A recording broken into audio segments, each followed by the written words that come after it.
Hello, hello, Orville Nation. You're on early. Handpick waving. I love it. I hope you're doing well. If you don't mind, I want to make sure we get a few more people on, and I think that would be good. But we'll just wait a couple minutes and see who's coming. This is going to be a great topic because what spurred me to talk about getting overwhelmed in our lives? I don't know.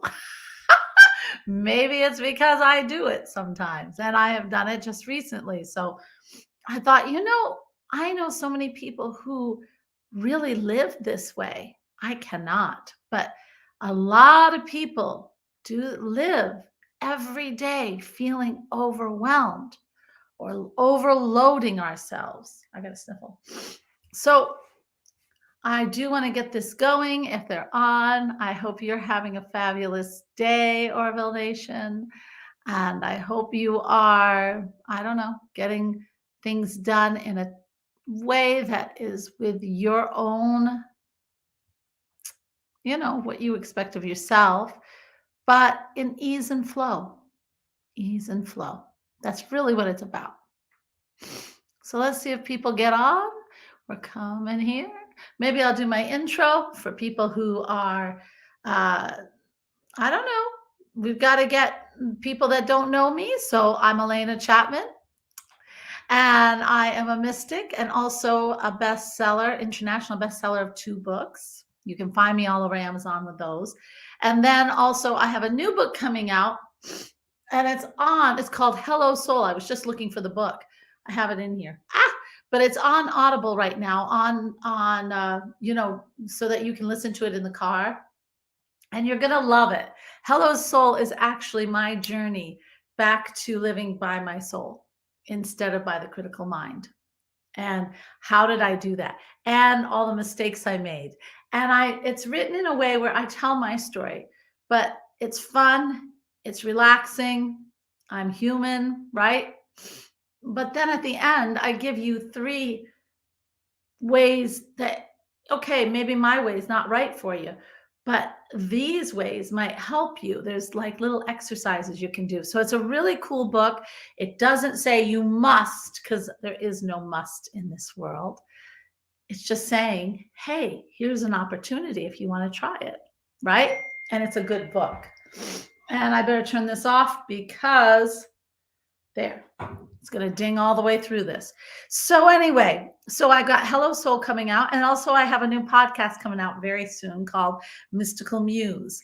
And that is turning out to be so incredible because Mystical Muse is all about your spirituality, meaning you as people, everybody, how we're growing, what are we discovering, what kind of gifts are coming alive, what brought us to wanting to awaken to this incredible spirit within us. What has it done to enrich our lives? How has it helped us through challenges?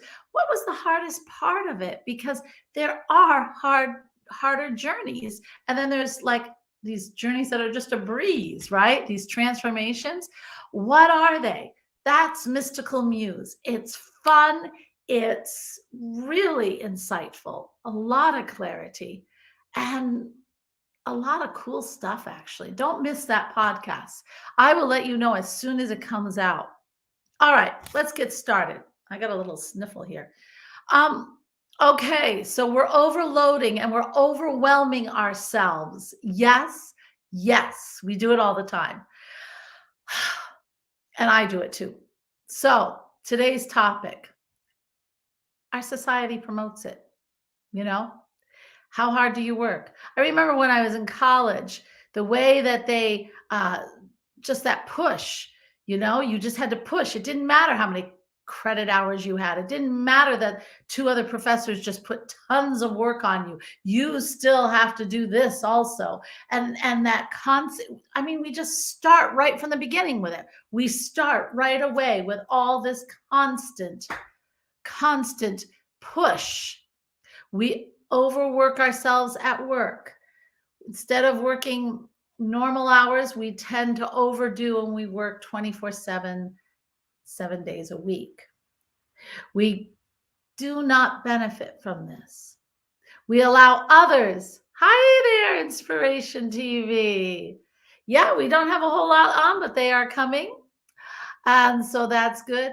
We really, truly, we allow ourselves to not take real breaks. Do you know? I've got a little history for you. Gotta catch you live. Thank you. I'm glad you want to gotta catch you live. Okay, I've got something. Oxford. Oxford did a study. And I'm sorry, I do not know the name of the person who did the study because it was a thesis. And he actually wrote about the work history of our lives, like the work history of history.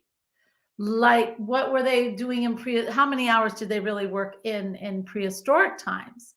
Well, they were hunter and gatherers, right? So they'd hunt and gather, and then they wouldn't work after that. So it's 3 to 4 hours a day. Then we just kept progressing and progressing. In Egypt, they worked, listen to this, 18 out of 50 days. 18 hours out of 50 days. Rome worked at a little bit later time, 6 hours a day. And it wasn't until King Louis the 14th, if I remember my Roman numerals pretty well, where they worked 12 hours. But get this, 2 hours were planned for lunch, and then they always had to have that nap in there too. And it wasn't until, folks, even in the Dust Bowl and the farming we had, yes, when the crops were growing or there was time to plant, they would be out. Hey, Aaron. Hey. Hello, hello. Hello, Maria. When the crops were out or you had to do the harvest, you were out there. But people did not work like we work today. It was not 40 hours a week, 60 hours a week, 70 hours a week. It was not that.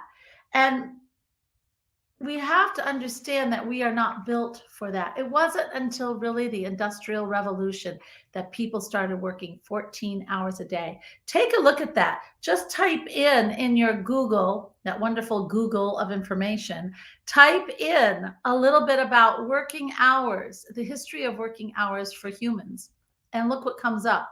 Oxford did an incredible study on it, and that's what I'm drawing upon right now. So, all right, so we've got work, we overwork totally, right? Now, the other thing is we let others put stuff on us.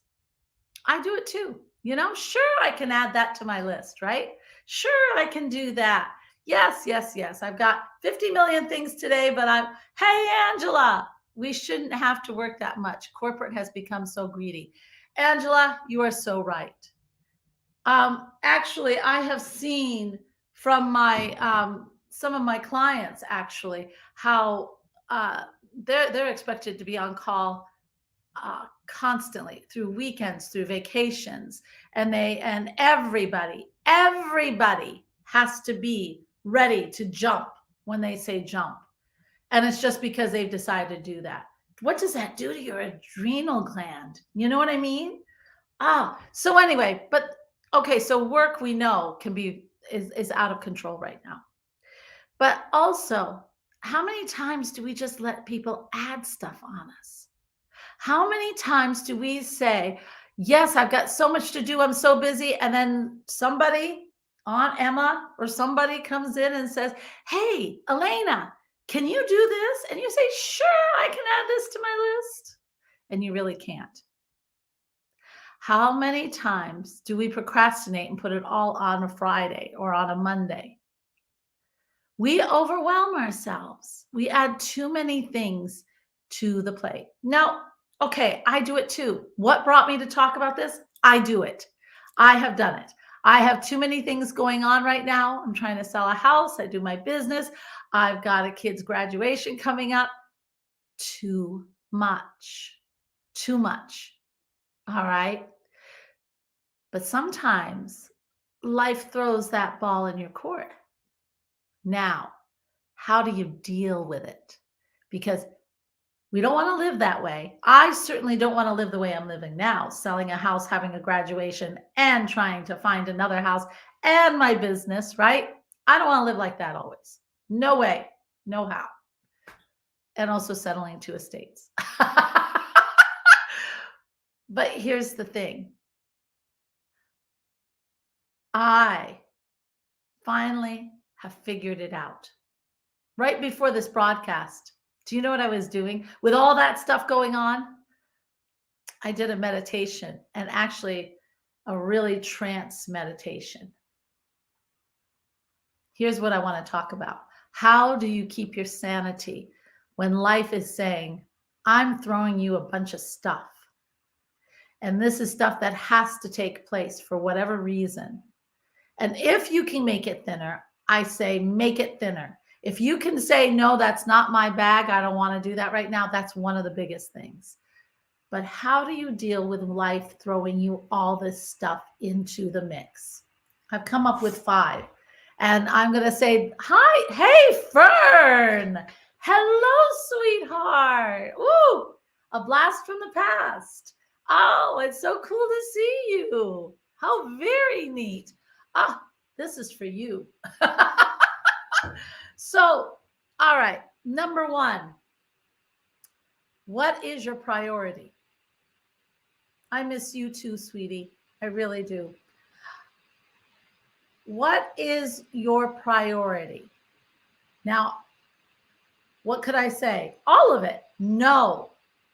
What is your priority when life throws you all that? Now, can that priority change at different times? Yes. But what is your priority for this week? You have all those things going on, but you have no idea who is watching you. You handle it so well, and you are able to show others they can deal with overwhelming. Angela, thank you. That is so sweet. Yeah, that's true. If anybody knows how much is going on, she does.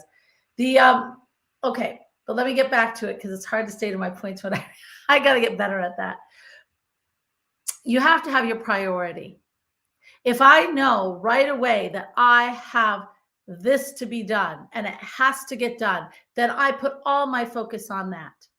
You have to be able to focus on that one thing. Put everything else aside and focus on that one thing.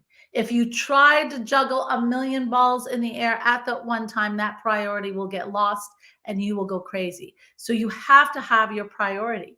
Maybe this week it's getting the house ready to sell. Okay. Next week, it's going to be getting my book in layout form and getting it all finally in print. Although you can catch it in the Audible, like I said before. Hello, Soul. It is good. I like the Audible. But anyway, see how I'm doing this? I am not trying to, oh my gosh, I got to read the book. I've got to get the house ready to sell. I cannot do it.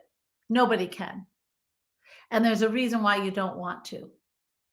This is one I love, and I don't think we do it with our phones so much. This is number 2. Write out your day. Every morning, believe it or not, when I get up, I have a piece of toast, and I sit down with a cup of tea, and I write out my schedule. Bob Proctor told me that. What does it do? It gets your mind wrapped around the day. You need to get your mind wrapped around that day. And you can write out your schedule in a way that includes the things that you need to make it your day. We'll talk more about that in a minute. But just writing out the day instead of leaving it just on your phone, this makes it concrete in your life. It makes it real in your life when you write it out. If you just look it up in the morning on your phone, I've tried it. It's like there, yeah, and then 2 minutes later I forget. But if I write it out, I know my day and I feel good. And I feel good when I accomplish things. That's the other thing. I put little check marks on the things when I accomplish them. It makes you feel good. It's like, oh my gosh, I did all that. Making a list also helps you to see what you have accomplished. That's what I said. It's right there. The people you cross off each things as a girl. So you know that you are making movements and not just been busy. Exactly, Fern. Good for you. All right. That's what I just said. You're right in sync with me, hun. All right. Now, another thing I love, add balance to your day. You've got to add balance. What is balance? Because we talk about that. Have balance in your life. Balance are those precious things in your life that give you pleasure, that give you calm, that center you back into what reality is really supposed to be about. So you want to put into your day, as you're writing out all the to-do list things, you want to put in talking with friends, a meditation, a walk, listening to music and dancing, exercise. Okay? Things that make you, oh, I almost forgot. I wrote it down and I just glanced. Reading a book. Yes. How many of us do that anymore? Okay? If you schedule it in, then it is in your day and you keep it there. It is the balance that changes living to work into working to live. And that balance is what keeps you sane. And it's what adds clarity to your day. It adds a certain level of focus. It's a breathing. It's, you gain all your insight there. In that meditation I took, not only did it refresh me, but it gave me guidance. It helped me to even write this list. Before, my mind was kind of crazy, right? I needed to get back to the balance. So it's really important for you to write in that balance and to keep it. And that's my fourth thing right there. The fourth thing is boundaries. Yes, boundaries. Fern, you are right on here. It helps you to remain present. Yes, it does. Yeah, when you balance, all of a sudden you're living in your life and not just doing things in your life. That's exactly right. We forget. That's the balance. It helps you to look out there and look at the trees and to look at the birds. For me, it's my dogs who will let me know, hey, it's time for you to sit down and do something. They know when mama's too much and they need to say, hey, mommy, you got to come sit on the porch. They'll sit on the porch and wait for me. Isn't that funny? So obviously I must do it enough to train them to do that. Now, boundaries though, here we go. So we have this beautiful list. We have everything. And then our boundaries. Aunt Emma comes in and says, hey, I need you to do this for me today. And you have no time in your list. Now, what do? We're all giving people, we want to help out, but we have to know when we can fit it in and say yes. And we have to know when we've got too much. And we have to know when we have to say no. And we have to say no nicely and firmly. And one thing, don't ever sacrifice the special moments that you give yourself to do something that somebody else wants of you. They don't understand that sacrifice you just made. You have to stay firm in what you know you can work. And if you can't do, no is a complete sentence. Yes, it is. It is. It's a very loud, complete sentence. And if you can't fit it in that day, you can always say, hey, you know what? I can do that for you tomorrow. You can do that too. But you got to be firm. The love for yourself has to be developed first. The respect for yourself, the respect for your time. And then you can spread it out to others. It doesn't work the other way around. So learn that word no. And this is the biggest thing I love. When I'm writing my list, when I'm doing whatever I'm doing, this is the thing. Number 5, we might have 6. 5, I never take on more than 3 projects a day. Meaning, I don't put more than 3 events that I know I'm going to have to do. So if I have, okay, I have this live, I have a drumming, and this morning I had one other event. That's it for the day. I'm not going to do 6 different things. I'm not going to run like a mad hatter to here, here, here, here, here. I am going to keep 3 events a day. It really helps you to focus. It helps you to be your best. You can't be your best if your mind is, if you get more than 3, then your mind is already focused on the next thing every 2 minutes. So you are not in the present. You are not focusing on the things you need to do. You are not effective in accomplishing them. Okay? Because your mind's not there. You're missing the details. But if you have 3 a day, then it's enough. For me, that's good. Some people only allow 2. I know a person that will only have 1. She's an introvert, and she will only have 1. I don't know how she does it, but for her, it works really well because going out more than once a day for these different things is just too much. Okay. So you have to know your own balance. Now, and then here's the one I really like, and it's also proof for you here. At the end of the day, and this is sort of 6, I call this the assessment. When I complete my day, I'll look. Fern, I'm an introvert too. Ah, yeah, Lama was right. No way. Fern, that's not the category I would put you in, sweetie. And that's all right. Extroverts are very cool also. So when I want to, in the evening, I'll get another cup of tea. Usually I like my turmeric tea at that time. And I will sit down and I will look at that day. And I will say to myself, okay, what did I do that I accomplished? How well did I set my boundaries? How do I feel about my day? Do I feel like I handled it well? Do I feel like, yeah, I kept my clarity, I honored myself, I kept my boundaries? Did I accomplish anything that I wanted to accomplish? Did I get that book read? Did I for business? Did I get those reports done? Did I whatever I needed to do? Did I get them done? And that is when I congratulate myself.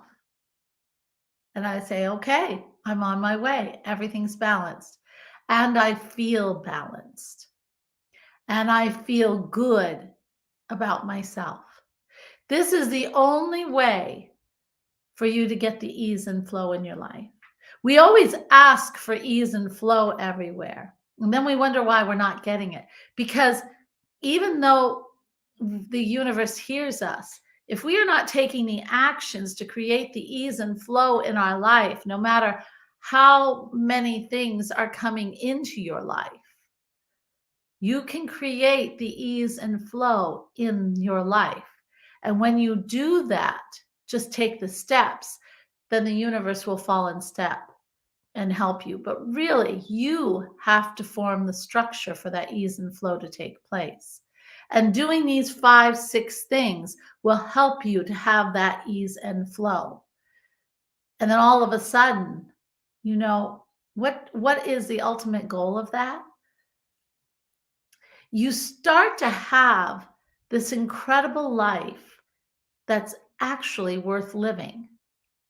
You start to walk in a park and you make new friends wherever you go. Your head is never somewhere else. So like when you go to the drugstore, you go to the grocery store, you go anywhere, you start to meet people and you start to have conversations all the time and you are totally present for it.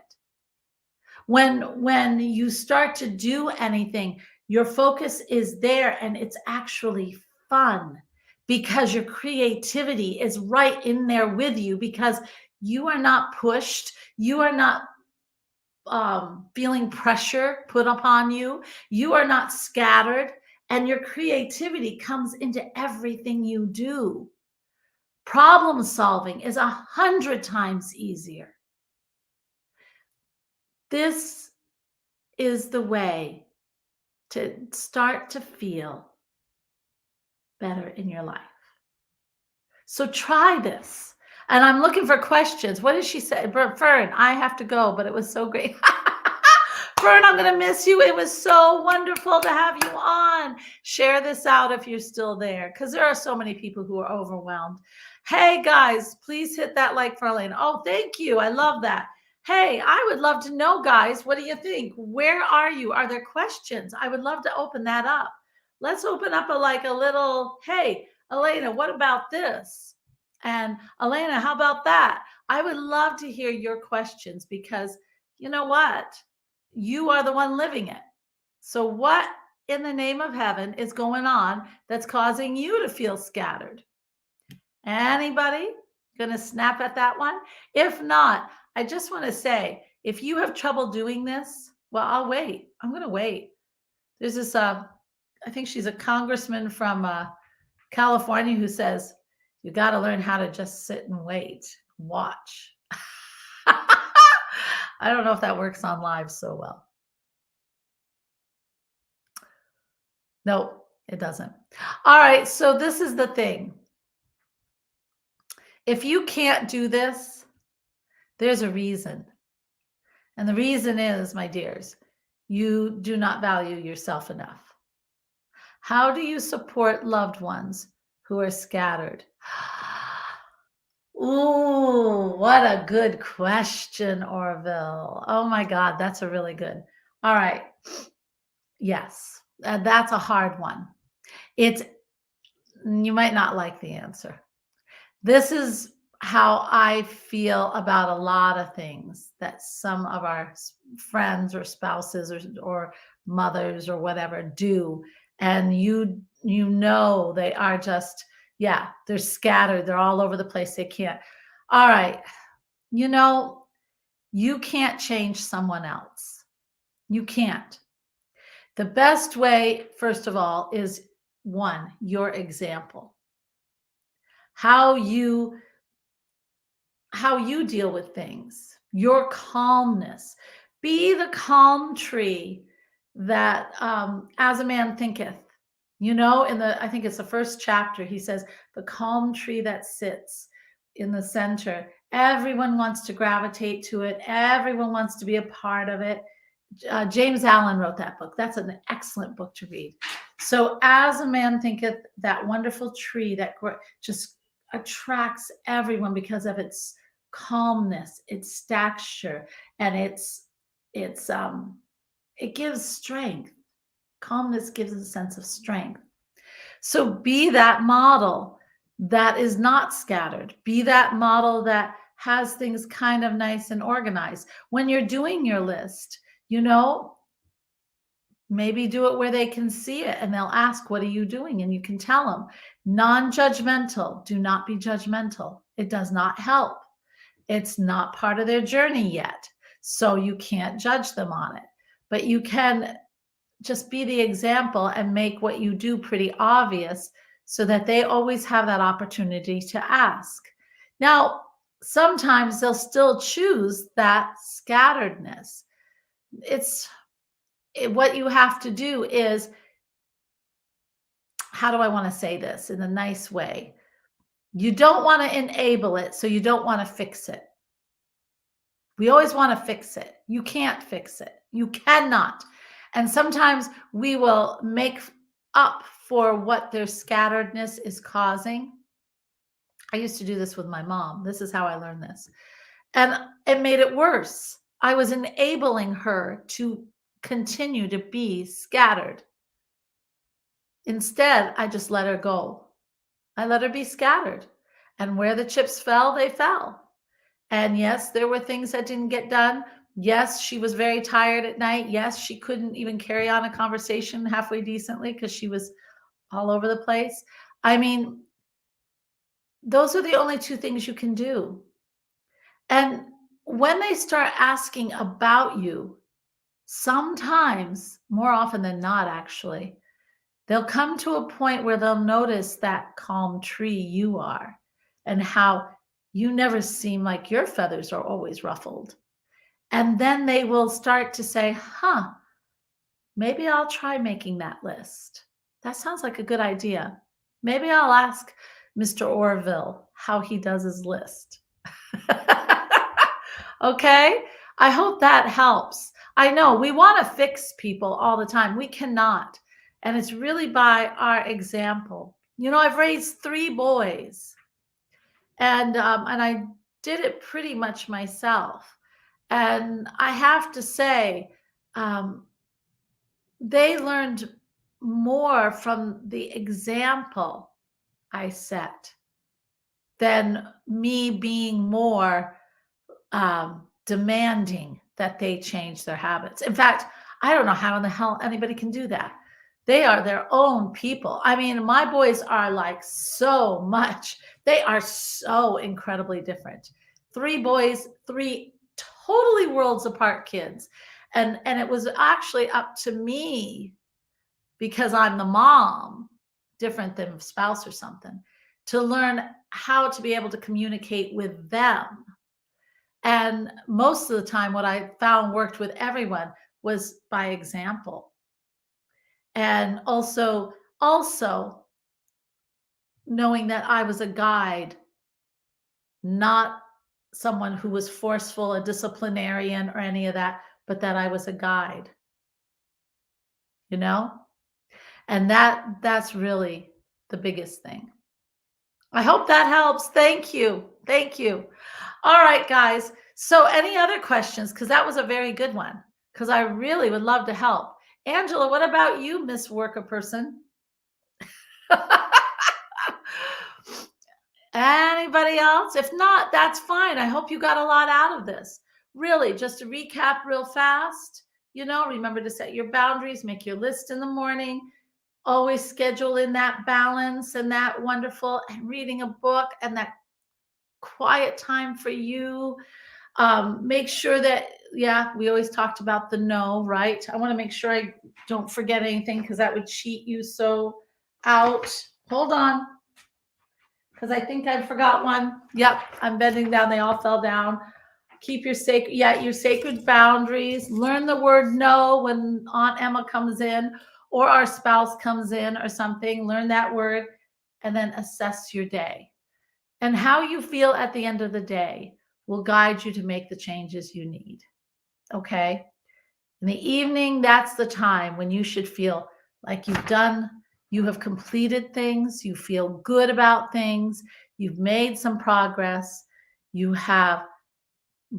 feel good enough to let go and watch a movie with your child or with your dogs or cat or anything. You have, or to take that second walk, or to have that cup of tea and just look at the moon. You feel free and you feel satisfied. That's how you should feel at the end of the day. That's when life turns from, that's when you're working to live. Okay? I hope this helps, these little life hacks. And guys, don't forget about Chats for Elena, for sure. Chats for Elena this is the stuff we talk about, right, Angela? This is what we talk about. We talk about things to make our lives better. And we do touch about a lot of spiritual stuff. Well, gosh, listen, if you don't even have the time to pour a cup of tea, or you don't even have the time to sit down for a minute and meditate, we need to do some few things before you even get to the spiritual stuff. We need this today. So we talk about a lot of things that open us up to having that mindset, to open up to the clarity inside us. And a lot of those are life hacks, dealing with parents, dealing with this overwhelmness, dealing with procrastination, right? We talked about that. So Chats with Elena is on elenachapman.com. And I'll tell you, it's a subscription, and I get on twice a week. Plus you get wonderful, fun stuff throughout the weeks that I'm not on. And at the end of Chats with Elena, I have a little time for Q&A. So we make sure that we go direct with anything, although people are asking questions all throughout. For someone who really wants total focus on them, I give it. Okay? Hey, it's all about soul wisdom And it's all about us being that complete, incredible spirit that we are, isn't it? I love you all. Namaste, my friends, and thank you for joining me. Share this out, please, to people who need this, because Lord knows there's a lot of them. I love you. Bye-bye. Ooh, I didn't check. Yes. Oh, Maria, I'm sorry. Wait. Oh.